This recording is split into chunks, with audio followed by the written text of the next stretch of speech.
السلام علیکم، خوش آمدید ہمارے یوٹیوب چینل پر، جہاں ہم آپ کے لیے لاتے ہیں ستاروں کی روشنی میں آپ کی زندگی کی مکمل رہنمائی۔ آج ہم 12 جولائی سے 18 جولائی 2024 تک برج میزان کی پیشن گوئیاں پیش کریں گے اور ساتھ ہی سیاروں کی پوزیشنز اور ان کے اثرات پر بھی بات کریں گے۔ تو آئیے جانتے ہیں کہ اس ہفتے کے دوران ستارے آپ کے بارے میں کیا کہتے ہیں۔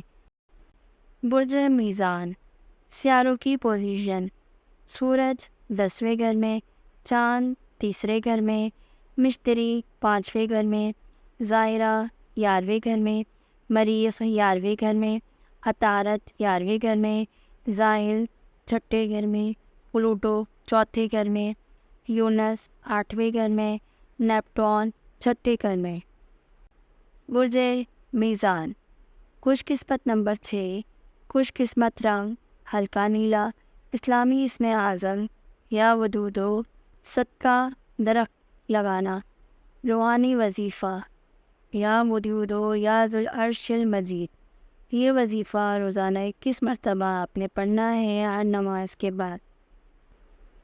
برج میزان، مالی معاملات میں یہ ہفتہ محتاط رہنے کا ہے۔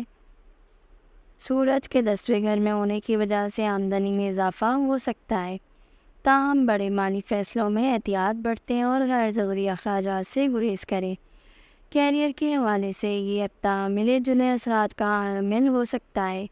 یونس کے منفی اثرات کی وجہ سے کام کی جگہ پر کچھ غیر متوقع مسائل کا سامنا ہو سکتا ہے۔ اپنی محنت جاری رکھیں اور مثبت رہیں۔ تعلقات میں اس ہفتے کچھ چیلنجز آ سکتے ہیں۔ مشتری کے منفی اثرات کی وجہ سے آپ کو اپنے شراکت دار اور دوستوں کے ساتھ تعلقات میں محتاط رہنا ہوگا۔ اپنے الفاظ کا خاص خیال رکھیں۔ محبت کے معاملات میں زائرہ اور مریخ کے 11ویں گھر میں ہونے کی وجہ سے محبت کی زندگی میں کچھ مشکلات کا سامنا آ سکتا ہے۔ اپنے جذبات کو کنٹرول میں رکھیں اور شراکت دار کے ساتھ مثبت بات چیت کریں۔ کاروباری معاملات میں احتیاط برتیں۔ مشتری کے منفی اثرات کی وجہ سے اس ہفتے کسی بھی بڑے کاروباری فیصلے سے گریز کریں۔ اپنے موجودہ کاروباری منصوبوں پر توجہ دیں اور سوچ بچار کے بعد کوئی نیا قدم اٹھائیں۔ صحت کے حوالے سے یہ ہفتہ محتاط رہنے کا ہے۔ نیپٹون اور پلوٹو کے منفی اثرات کی وجہ سے آپ کو اچانک صحت کے مسائل کا سامنا ہو سکتا ہے۔ اپنی صحت کا خاص خیال رکھیں اور ورزش کریں۔ یہ ہفتہ سفر کے لیے زیادہ موزوں نہیں ہے۔ زحل کے منفی اثرات کی وجہ سے سفر میں مشکلات پیش آ سکتی ہیں۔ اگر ممکن ہو تو سفر ملتوی کر دیں۔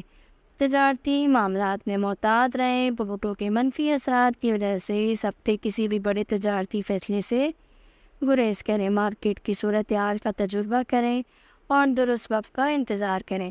خاندان کے ساتھ وقت گزارنے کی کوشش کریں، مگر بات چیت میں احتیاط برتیں تاکہ غلط فہمیوں سے بچ سکیں۔ سورج کے 10ویں گھر میں ہونے کی وجہ سے گھریلو مسائل پر توجہ دیں اور انہیں حل کرنے کی کوشش کریں۔ روحانی معاملات میں دلچسپی بڑھ سکتی ہے۔ چاند کے 3رے گھر میں ہونے کی وجہ سے آپ کو روحانی سکون حاصل کرنے کے مواقع مل سکتے ہیں۔ یہ ہفتہ برج میزان کے لیے مختلف چیلنجز اور مواقع لا سکتا ہے۔ سیاروں کی پوزیشنز کی وجہ سے آپ کو کچھ مشکلات کا سامنا ہو سکتا ہے، مگر آپ کی محنت اور صبر آپ کو کامیابی کی طرف لے جا سکتی ہیں۔ اپنی صحت کا خاص خیال رکھیں اور تعلقات میں احتیاط برتیں اور مالی معاملات میں محتاط رہیں۔